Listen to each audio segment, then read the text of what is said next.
empezamos el segundo taller y espero que después del primero tuvierais, como quien dice, ya ganas de poneros en marcha a tener vuestro propio huerto en casa. El segundo taller lo hemos denominado ¿y qué tierra pongo? Porque siempre en todos los cursos la gran preocupación es a la hora de montar el huerto saber cuál es el sustrato, la tierra o qué es lo que hay que hacer para empezar con el huerto.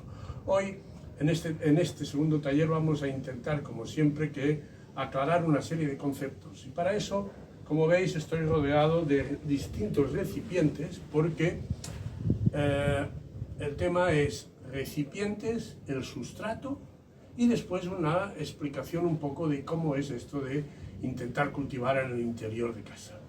Bueno, empecemos con el tema de los recipientes. Aquí veis que todos los recipientes que tengo son plásticos. Diréis que esto en principio parece muy extraño, pues porque ya rompemos con la tradición de las macetas de cerámica o de barro tradicionales, pero la razón es muy clara y es de que estos recipientes están pensados para a veces poderlos mover y que sean ligeros. Están pensados también para que no es necesario que tengan una gran profundidad, vale con a veces esto para ensaladas, lechugas, o vale algo más profundo, o algo en un momento dado como este que también es más profundo. Lo interesante es de que veáis de que casi todos son opacos, es decir, que el sol no incide directamente, pero la sorpresa será que veréis que hay de un color, y en este caso es el negro. Pueden ser en verde también, pero lo que no pueden ser es en transparente, porque el hecho de que las raíces les incida el sol, las raíces normalmente están escondidas bajo tierra, con lo cual los recipientes transparentes, a menos de que los protegierais con algún tipo de trapo, con papel o algo, como quien dice, está claro que no nos servirán, pero siempre también son interesantes saber que se puede cubrir. Después, otra de las cosas importantes referente a los recipientes es de que han de ser un poco fuertes, porque a veces los que usamos de reciclados, pues es un plástico muy fino y acabaremos siempre teniendo el problema de que a cabo de un tiempo, por el sol o por los cambios de temperatura, se deteriora.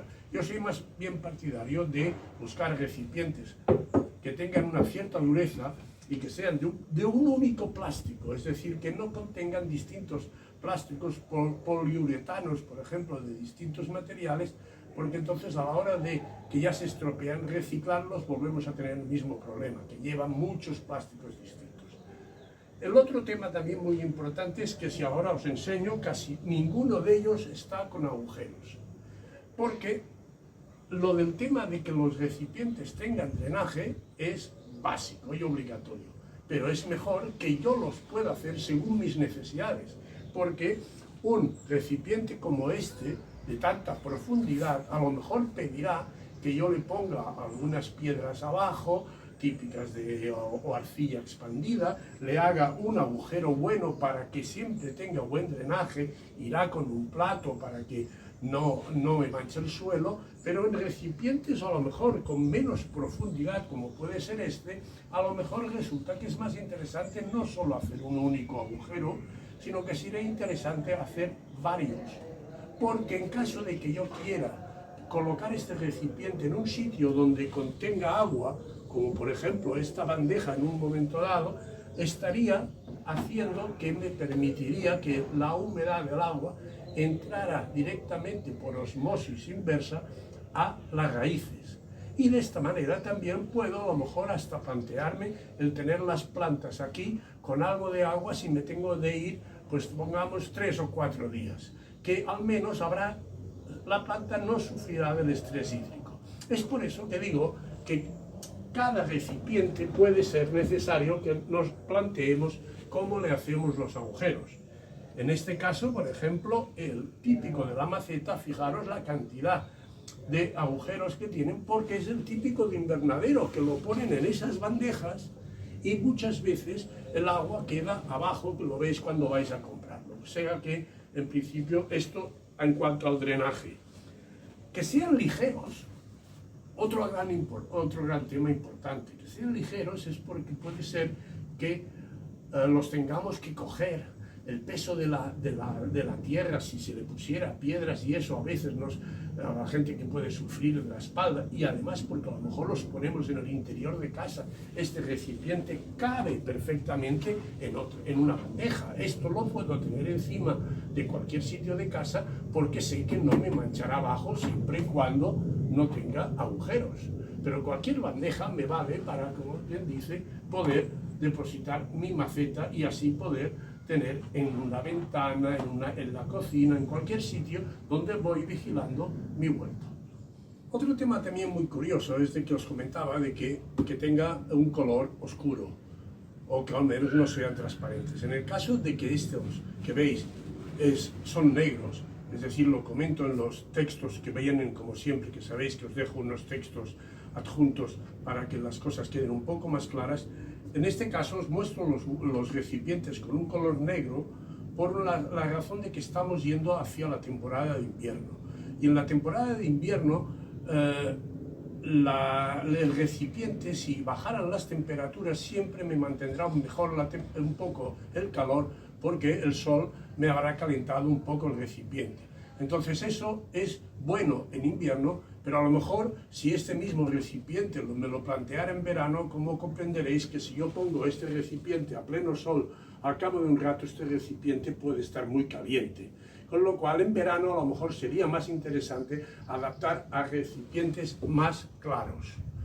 Pero haciéndolo así, siempre yo tengo como quien dice la particularidad de que para invierno no lo cubro con nada, me mantiene un tono oscuro, en cambio para verano puede ser también que lo proteja con un tono claro, con lo cual el rayo de sol ya sale más expedido y no calienta tanto la maceta. También pasa que en verano mantenemos, como quien dice, más húmedo a lo mejor el recipiente y también no es tan grave. Pero de todas maneras, nunca es bueno que las raíces se calienten en exceso.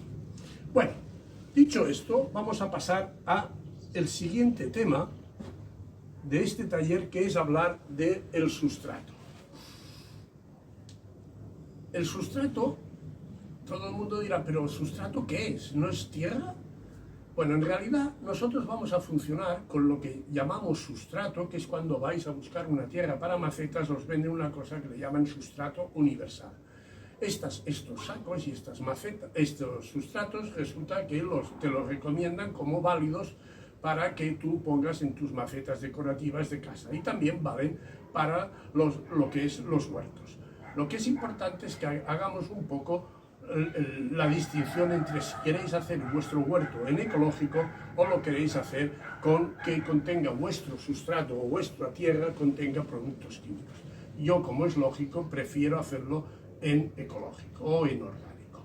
Entonces, a la hora de escoger qué tipo de sustrato voy a poner en mis bandejas, entonces me estoy yendo a lo que es una mezcla basada en dos productos básicos. El primero es la fibra de coco, que aquí la veis. La fibra de coco es un residuo proveniente de la gente que elabora distintos productos con la cáscara que envuelve el coco, y la otra es el humus de la lombriz. En este caso veis que yo tengo aquí en la bandeja los dos productos, y además los he colocado así para que veáis que para una mezcla que sirve en principio para cualquier tipo de cultivo sería en que yo tengo que poner, si esta bandeja mide 100 de volumen, pues esta cantidad son 60 o 70 y esta cantidad son 30 o 35. En este caso yo recomiendo siempre, si las plantas necesitan mucho abono, ir hacia un 60-40, en cambio si necesitan poco, pues hacia un 70-30. Esto es que de alguna manera en vuestros documentos que os pongo ya os indico que es bueno que tengáis qué cantidad de abono exige cada tipo de planta. En este caso yo, por ejemplo, ya he empezado a sembrar en una de mis bandejas cosas que ya fui a comprar en el resto. No está todavía con agujeros debajo porque lo estoy usando para que lo veáis y pensaba de que no quería que me manchara mucho, nada. Pero, de todas maneras, quiero que veáis que estoy hablando de plantas tipo lechugas y cebollas, que es una buena asociación, y diréis, pero no hay muchas aquí dentro. Es interesante saber que hay veces en que yo miro, después de ir a comprar las plantas en una maceta pequeña, en un invernadero o en un alveolo, hago una pequeña aclimatación. Quiere decir que al llegar a casa cojo mi sustrato preparado, que en este caso sería esta mezcla, y le pongo aquí. Y el alveolo o la planta, si es pequeñito, lo adapto a una maceta un poco más grande con el sustrato que después ya va a tener siempre, para que se vaya haciendo sus raíces un poco mejor, a adaptarse a las condiciones climáticas y a las condiciones de mi casa. Entonces es el periodo que yo hago de aclimatación. Esto hay que procurar hacerlo máximo una vez, pero no hay que andar trasplantando muchas veces las plantas, pues porque con el trasplante, aunque lo hagamos con mucho cuidado, evitando que la luz le pegue a las raíces, siempre la planta sufre. Entonces, una vez comprado, puede pasar a un recipiente más grande, y una vez esté ya crecido, sí que entonces se corta con cuidado y ya se deposita en el huerto o en la bandeja que vosotros queráis tener como ya definitivo. En este caso, una maceta así, cabrían buenas, pues casi 4 o 5 lechugas grandes. Por eso os indicaba que aquí hay muchas. El tema de comprar o qué comprar y cuándo es el sustrato también viene indicado en los manuales que os cuento que tenéis para consultar.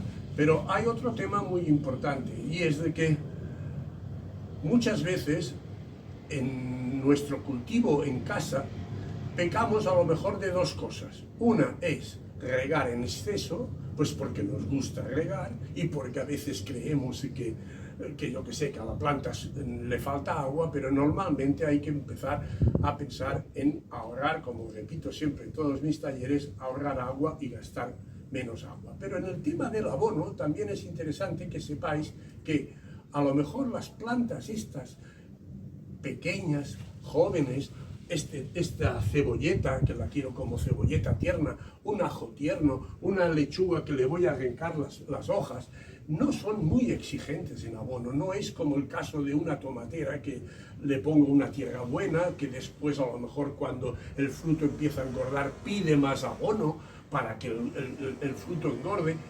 Normalmente en la huerta de interior, como que cultivamos pensando en plantas muy tiernas y muy frescas a la hora de consumir y muy jóvenes, no son tan exigentes en cuanto a abonos. Y con esto, referente al abono, solo el último comentario. Este humus de lombriz que veis aquí, este humus de lombriz, lo hago yo en casa. Es decir, que tengo un vermicompostador. No es el caso en este taller, que sería largo de explicar cómo funciona, pero sí que quiero comentarlo, pues porque uno puede en su propia casa hacerse el abono, con lo cual el coste de tener un huerto en casa se limita a algo tan sencillo como tener coco en un saco grande de 25 litros o de más, que no se me estropea, y comprar también un saco grande de humus de lombriz, que tampoco se me estropea si lo guardo, e ir haciendo mezclas de 60-40, 70-30, según las necesidades de lo que vaya usando. Pero en principio no se me estropea dicho saco y sale más barato comprarlo grande. Yo tengo la suerte de que llevo muchos años haciendo el vermicompostaje y siempre tengo el humus de lombriz, fruto de mis restos de la cocina que seleccionamos en casa y hacemos la materia orgánica que nos permita que la lombriz, la Escherichia foetida famosa, la lombriz de hoja, nos proporciona este maravilloso abono. Bueno, la última parte de este taller consistirá en que os haga una pincelada, porque sería largo y me habría de extender sobre cómo es el funcionar con un huerto a nivel de cultivo en interior de casa o en balcón de vuestras casas. La idea es que la entenderéis en el texto que os acompaña, pero quiero dar 4 pinceladas. Primero, no tiene nada que ver con el cultivo en tierra o en gran extensión. Tampoco tiene nada que ver con lo que podríamos denominar un huerto urbano de bancal elevado o de estas historias, o con una mesa en principio, sino que estamos hablando, como os he dicho, de recipientes pequeños. Y la otra cosa importante es de que va enfocado a que yo pueda plantearme un huerto durante un periodo corto de tiempo, debido a que está pensado para ciudadanos que en un momento dado pueden tener una garantía, que dices, bueno, yo voy a estar 3 meses en este piso, en esta casa, y ¿por qué no tener, pues, un perejil? Entonces dices, vale, pues yo me busco una plantita, voy y me la compro y tengo ya perejil para ir poniendo perejil en lo que cocine. O no, y dices, no, a mí lo que me interesa es que yo soy muy amante de las plantas aromáticas o culinarias y tengo una salvia para poderme hacer mis infusiones. El tema es de que pongáis en vuestro huerto lo que realmente queréis tener porque os gusta y porque tenéis el tiempo para poderlo cultivar. Entonces, cosas como tener lechugas, que yo voy a ir arrancando hojas a medida que ya son tiernas, se está acercando bastante a esto que estamos comprando, que en el mercado es tan caro, pues una ensalada mezclo. O, por ejemplo, eso que ahora se está poniendo tanto de moda, que son las productos, las verduras baby, que son pequeñas zanahorias, calabacines pequeños con la flor, rabanitos, cosas como quien dice que son pequeñas y todavía no se han desarrollado tal como están en el mercado. Esta es la idea de vuestro huerto en casa. Aquí tenéis también, solo para comentarlo, 3 plantas que son de las que yo habré de poner si voy a estar más tiempo, pues porque están los guisantes, las habas y en este caso las acelgas. Todas, como que van a estar en más tiempo, habrán de tener una maceta un poco más grande y me las voy a comer con la misma idea. Esto es un tirabeque, de manera que me como todo el guisante entero con vaina y todo, y estos son habas que yo voy a ir recolectando cuando son pequeñas, tamaño un dedo, un dedo índice. ¿Por qué? Pues porque el valor de comer pequeño es donde están las vitaminas, como os comentaba en el tema de los germinados. Las plantas jóvenes llevan más vitaminas que las ya muy viejas que contienen mucha fibra. Y la fibra se puede conseguir de muchas maneras. Lo caro en el mercado es consumir lo tierno. Por eso, tener un huerto en casa es una buena idea. Gracias y hasta aquí el 4.º vídeo.